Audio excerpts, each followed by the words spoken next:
prayed, we came out of it, and I said, I see the group of companies, and she said, well, I see Genesis because it's a new beginning. So there we go, the Genesis Group came about.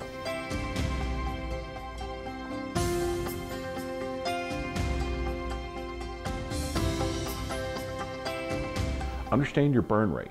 What's it take if I do nothing just to keep the people employed, the lights on, and the squirrels turning in the cages?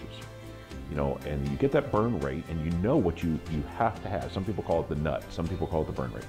You know what you have to have, and anything above that you have is just expendable income to be able to grow your company or to retire debt or something like this. This is something I would encourage businesses to do, because you may feel it's embarrassing, but it's not. If you get a contract, ask for some down payment, and have that down payment be part of really what your nut is that you need, what your cash need is going to be. Say it's 50%. You've got a contract for $5,000. Just ask, can I have $2,500 down payment? A lot of times companies will do that without too much headache, especially if you've done work for them in the past. And that helps you through the cash flow bumps. Do not take that $2,500 and go, oh, now I can go buy that boat. No, you have to keep your mind around the fact that you need that cash for your operations.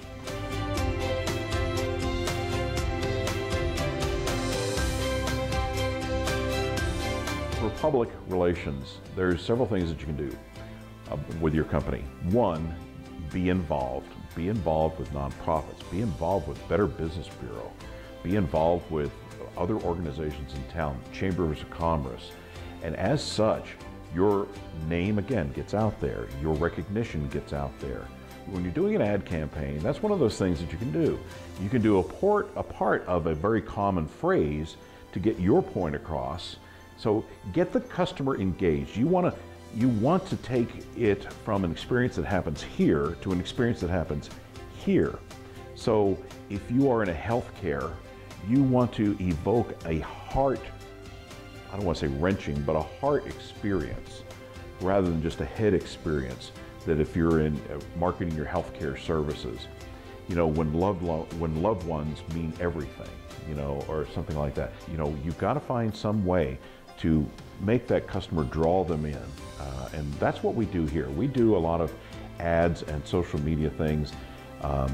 Like one of our taglines right now is saving time, saving lives. Because we want you to understand that our product helps you save time, and thus you are saving lives.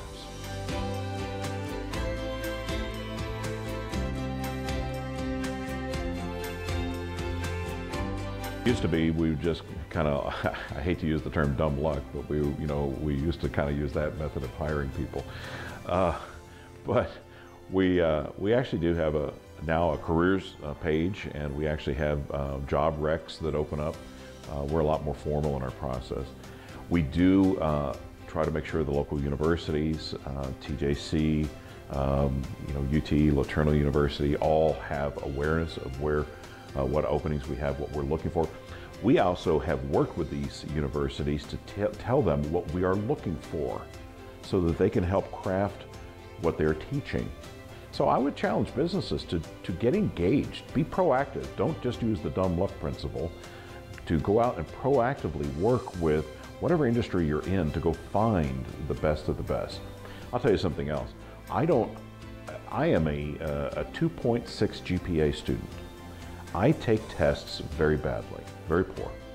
So I don't say that I'm very smart, and I don't think I am, but I have the ability to see people, to understand what their abilities are, and to hire off of the innate abilities that they have. And then we grow that, and we mature that. And they make longer term employees that way. We have some great retention here. Invest in your people. Whether it's going to a LeaderCast or whether it's books. We have a Lend library out here where we who are in leadership have actually gotten some books that have meant a lot to us, and we keep them on the shelf and say, please take them, read them. We also pay for certain courses that we want them to take. So let's talk leadership style at Genesis. Leadership style is up front. There's no question about that.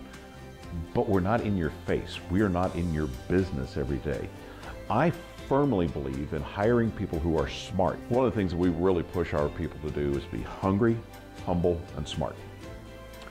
It's not an original concept to us, but it's one that we, if you say something over and over and over, sometimes people start believing it. And if we keep telling each time we get together to be hungry, humble, and smart in all that you do, it kind of rubs off.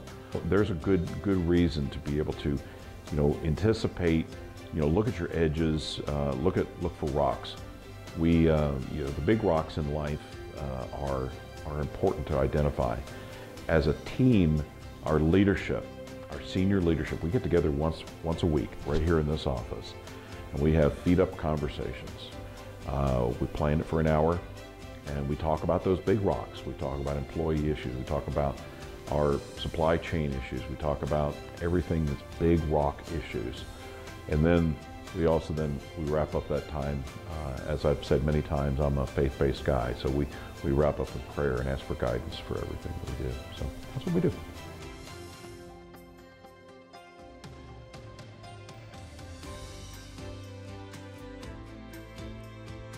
Actually fired myself as president of Genesis because he said a long time ago, when you start a company, it's the me show. It was the Phil Berg show. I knew that it had to become less of the Phil Berg show and more of the Genesis show if it's going to have the ability to keep on going. I met with our staff on that, I think it might have been the next Tuesday morning, and said that I was stepping down as president. I'm out of the day-to-day operations. I'm still CEO, still founder, still own it, but Jim is going to run this thing. The day-to-day operations have been taken over, so it is not the Phil Berg show anymore. It is the Genesis show. And as such, it has grown and allowed me the ability to go on and do other things, like work with some nonprofits, to be on boards, be a trustee at LeTourneau University, to even start our new drone company called First Eyes. So here's the deal. We have a drone port we've invented, and this is all patent pending right now. We have a drone port, about 5 by 5 by 4, and this bird, which has a 41-inch wingspan, lives in this drone port, which is temperature controlled. It's a smart port. It charges the bird. It downloads all the data, keeps talking to it. The bird stays alive. If anybody uses drones, if you get out of the box, you got to get the GPS, and then you have to do all this fun stuff. Now this stays alive and has all that ready to go. These ports are going to be located at logical places. Fire stations happen to be logically placed within the city. NFPA, the National Fire Protection Association, actually sets the standards. Our first one, and this is the first time you're hearing this, is going to be located. We're working on an agreement right now with the city to put it at a fire station here in Tyler for our alpha testing. If a 911 call comes in, when you call 911, it goes to what's called a PSAP operator, Public Safety Access Point. That information will come through, and the PSAP operator sees the accident. Let's say it's an accident, and we don't know what's going on with that accident. He or she can click on a button and say, I want a drone for this. I want to see what's going on. The port opens up, the bird fires up, takes off vertically, and then transitions and goes over 60 miles an hour to the incident and loiters around the incident and gives live visual and thermal.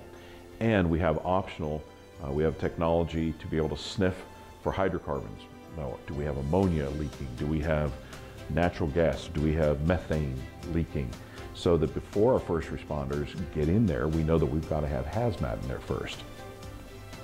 Then, it can loiter for about 30 minutes. This total flight time is pretty close to an hour from takeoff to landing. So as soon as boots get on the ground, if they need to use the bird for a little longer, great. If not, the bird can come back. It goes back to its port, finds its home, lands automatically. The port closes, goes back into charging, waiting for the next mission. And then we have other options beyond that for being at the site. But that's the whole concept of First Eyes. And we're in process right now. Like I said, we'll have the alpha out and then a beta testing period, and then we'll go to market next year.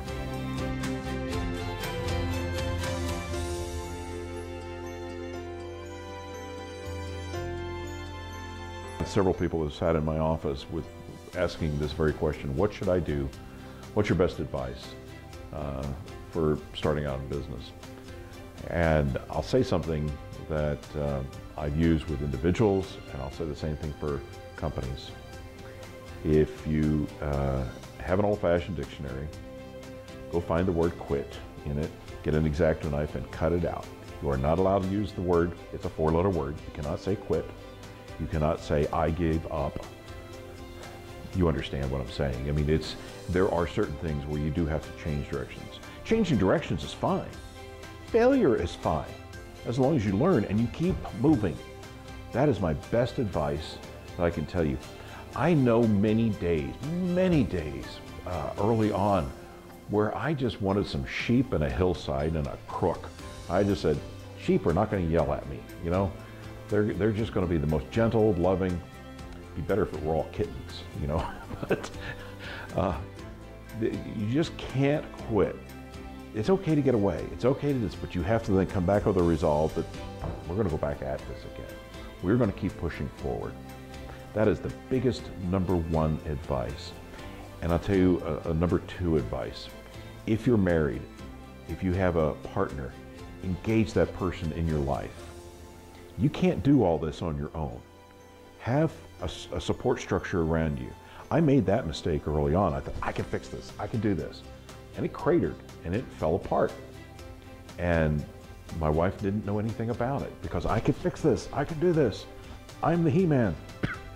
When I found out that she was truly my partner, we got over the nonsense of why didn't you trust me, you know, actually come to find out she's got a really smart ideas and really smart brain.